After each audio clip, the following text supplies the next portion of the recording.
a romantic movie, but there's magical realism. So our characters, Dave and Sarah, have to walk through these doors to relive a moment in their past, and they have to do it together, which is kind of like the added tension there. I mean, if you imagine meeting someone you really like and then having them literally stand next to you for some of the best or worst moments of your life, it could be quite revealing. So it felt original in its construct, I suppose.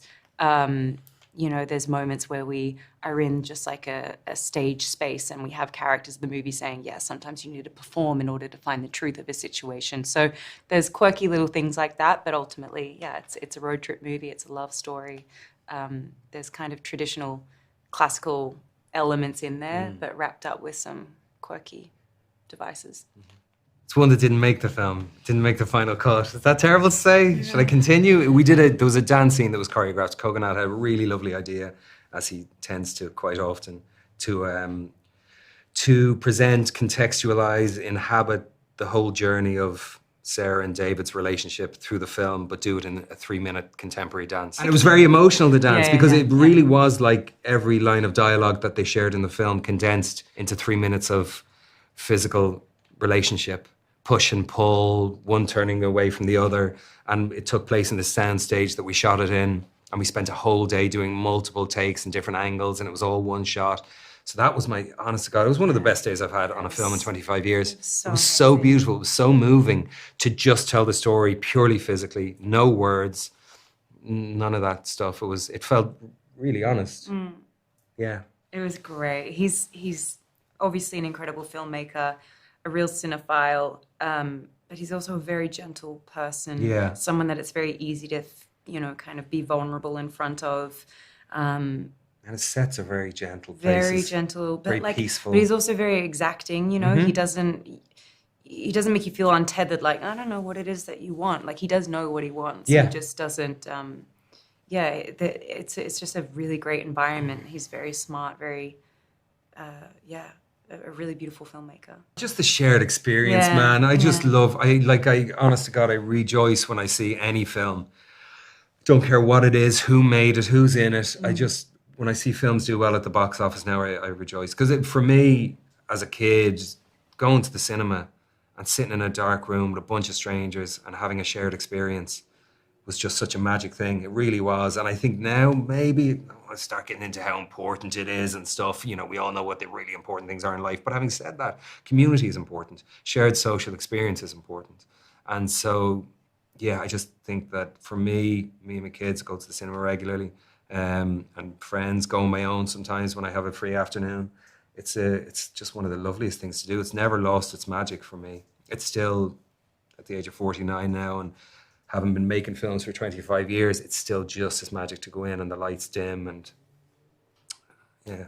It's also like, I agree with all that. It's also just, it's a lovely movie. It's not, some movies you're like, I know I should go see that, but oh God, I just don't have it in me right now. I've had a really long work week and I don't want to go through this right now, even though I know I should. It's not one of those movies. It's like, it's just lovely. And it is also a movie you can kind of see with anyone. Like, take your mom, take your dad, take your siblings, take a friend, definitely a great date movie. But it's not one that you're going to sit there being like, oh God, I feel so uncomfortable that I'm watching this with so-and-so right now. I feel like whoever you see this movie with, you're all going to walk out kind of weirdly more connected.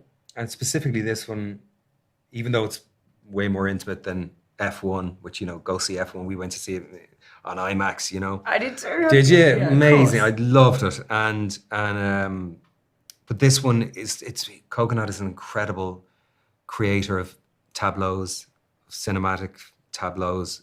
The way he frames and the way he composes an image, the colors that he uses, everything is so specifically designed. And you don't lose it completely seeing it on a smaller screen, but to see it on a big screen and be awash in the images that he's put so much kind of thought and consideration into arriving at a place of such beauty, I think maybe it's worth it. Oh, the sky in that. It's astonishing. Yeah.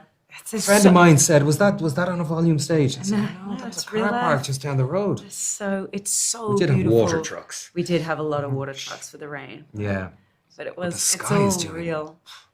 Yeah. A detour my character didn't expect was to see his character ever again. They meet at a wedding, and there's like, electricity the first time they kind of lock eyes.